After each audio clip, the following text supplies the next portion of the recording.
전세가는 시세대로 흘러가기 때문에 크게 변하는 현상이 잘 없었더라면 지금은 전세 매물 자체가 귀한 시기이기 때문에, 과거 같으면 전세금 좀 올려받고 싶다고 하면 중개사들한테 혼났던 게 다반사이기도 한데, 지금은 중개사들이 흔쾌히 매물도 없으니 그렇게 하시라고 호가 결정에 쉽게 동의를 해주는 시기이기도 합니다. 앞으로 전월세 계약 갱신 청구권이 법제화된다면 법 제정 전 전세금 폭등은 불보듯 뻔하다고 생각합니다. 그렇기 때문에 전세 잔여 기간이 애매하게 남으신 분들이라면 중개 수수료를 부담하고서라도 미리 전세를 구하심이 옳다고 생각됩니다. 안녕하세요, 재테크 읽는 준선생입니다. 앉으나 서나 부동산 생각만 하는 것이 요즘 제 삶인 것 같습니다. 저는 하루에 7시간은 숙면을 취해야 하지만 다음날 업무 집중도가 높아지기 때문에 잠자는 시간을 충분히 확보하려고 노력을 합니다. 그러다 보니 본업이 끝난 뒤부터 잠자기 전까지 깨어있는 시간을 알차게 쓸 수 있도록 전력을 다하기도 합니다. 그리고 요즘 같은 시기에는 부동산 상담을 많이 진행하고 있는데요, 특히 신축 투자에서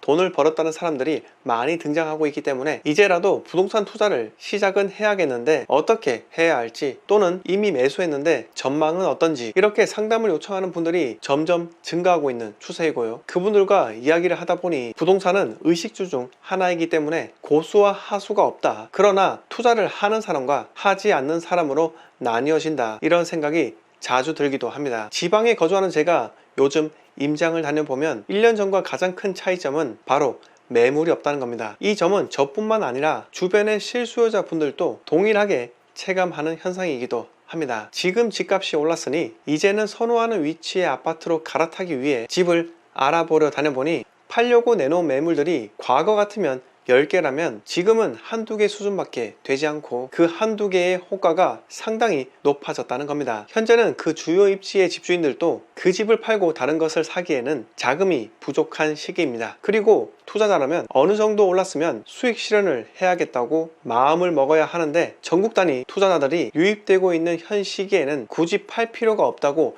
마음을 고쳐먹기 때문에 지금 좋은 매물은 특히나 씨가 말랐다 해도 과언이 아닐 정도입니다. 그리고 설령 매물이 나왔다 하더라도 투자자끼리든 투자자와 실거주자끼리든 경쟁이 첨예하게 붙기 때문에 내 집을 알아보는 사람들의 수가 늘어난 것을 알게 된 집주인들이 다시 매물들을 거두어 들이는 현상이 발생하고 있기도 합니다. 임장을 다녀보면 왜 이제 왔어요? 어제까지 좋은 물건 있었는데, 이러한 중개사들의 멘트 자주 들어보셨을 겁니다. 물론 입에 발린 영업적 화술일 수 있지만은 이런 말을 하는 중개사들도 실제로 증가하고 있는 추세이기 때문에 아마 진실로 받아들이셔도 될 것 같습니다. 마지막으로 임장을 다니다 보면 불과 1년 전만 하더라도 전세가는 시세대로 흘러가기 때문에 크게 변하는 현상이 잘 없었더라면 지금은 전세 매물 자체가 귀한 시기이기 때문에, 과거 같으면 전세금 좀 올려받고 싶다고 하면 중개사들한테 혼났던 게 다반사이기도 한데, 지금은 중개사들이 흔쾌히 매물도 없으니 그렇게 하시라고 호가 결정에 쉽게 동의를 해주는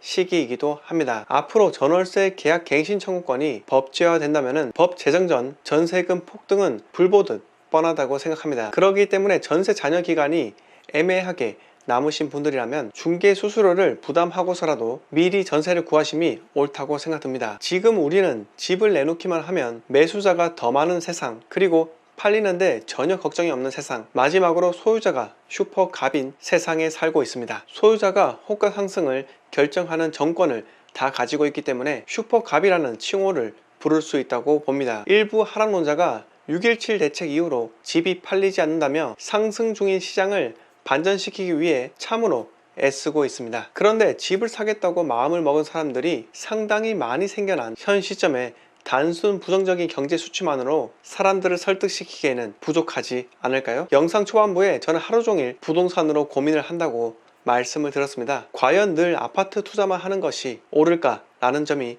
딜레마이고요. 최근 부산광역시 한 지역에서 투자금 2억 8천으로 단독주택을 마련한 한 아주머니의 이야기를 듣고 생각이 더 많아지게 되었습니다. 그분은 부산이 암흑기던 시기에 2억 8천에 대지 50평에 3층짜리 단독주택을 급매로 샀다고 합니다. 그런데 남들 같으면 도배장판만 했을 건데 이분은 나름 투자금을 더 투입해서 6가구가 살 수 있는 다가구 주택으로 리모델링을 했고, 현재는 보증금 100에 월 40만원으로 매월 240만원씩 수익을 창출하고 있다고 합니다. 이분의 일화를 제가 들은 후 재개발 초기 단계 부지에서 이분의 기법을 응용해서 적용하는 것이 어떨까 라는 생각에 사로잡혀 있습니다. 이 생각을 현실로 옮겼을 때 여러분들께 제대로 보고 드리도록 하겠습니다. 자, 그럼 오늘 영상 여기서 모두 마치도록 하겠습니다. 구독과 댓글 부탁드립니다.